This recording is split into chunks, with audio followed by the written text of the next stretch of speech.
Testament can be divided into four basic sections, with each providing a specific focus with regard to the person to Christ. With Joshua through Esther, we come to the second group of 12 books that deals with the history of the nation of Israel. These books covered the life of the nation from their possession of the land down to the two deportations and loss of the land because of unbelief and disobedience.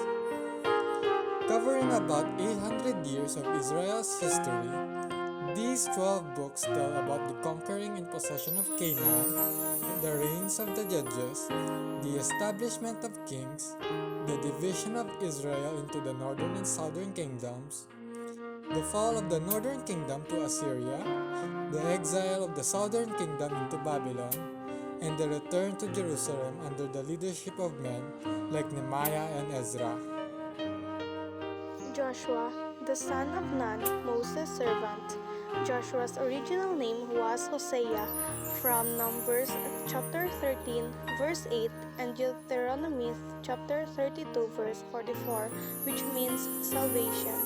This book is given the name Joshua because, though Joshua was one of the world's greatest military strategists of history, his wisdom and military achievements came from the Lord who alone is our salvation.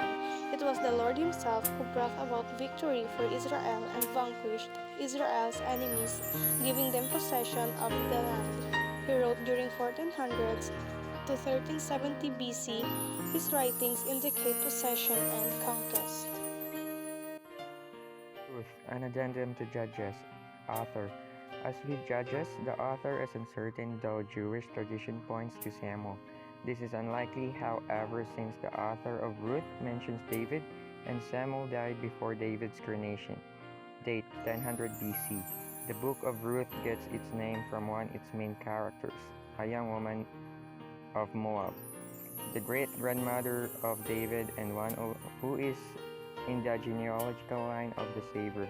Another book of the Bible named after a woman is Esther.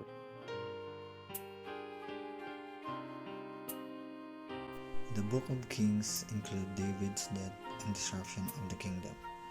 The author is unknown, though Jews credit its writing to Jeremiah.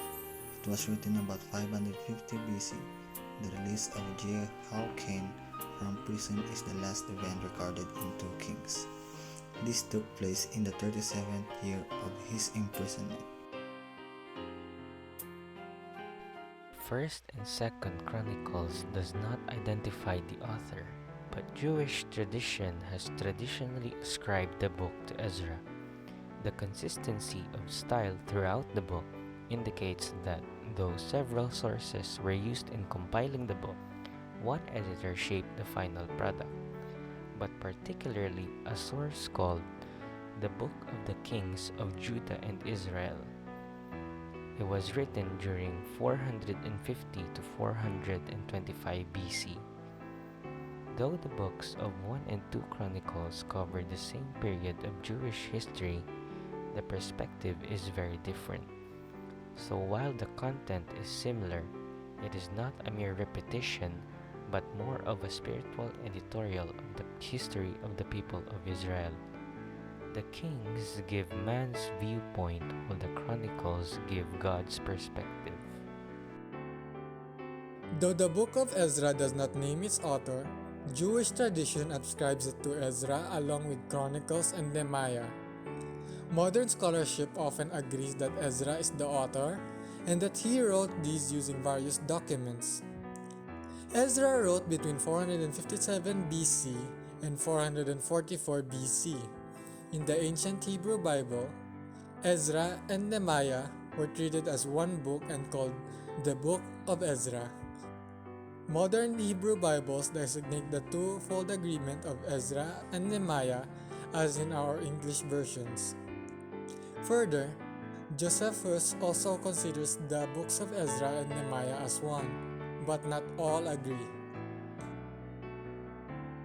Though some believe that Nehemiah wrote the book of Nehemiah, the words of Nehemiah, the son of Hachaliah. Many believe the evidence suggests that Ezra is the author of Nehemiah and use Nehemiah's memoirs and first-hand account as though quoting Nehemiah. The historical setting is simply that of the last half of the ancient Hebrew book of Ezra and Nehemiah, which means it was written about 445 BC to 425 BC.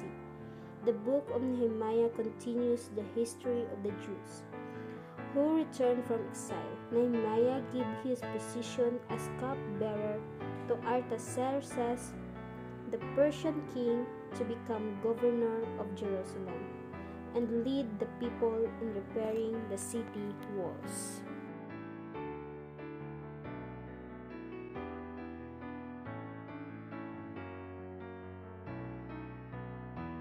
Tradition tells us that Samuel wrote the book, but its authorship is actually uncertain. The book gets its name from the number of leaders, called judges, whom God raised up to deliver Israel from their oppressors. The title of the book is best expressed in Judges 2 verse 16.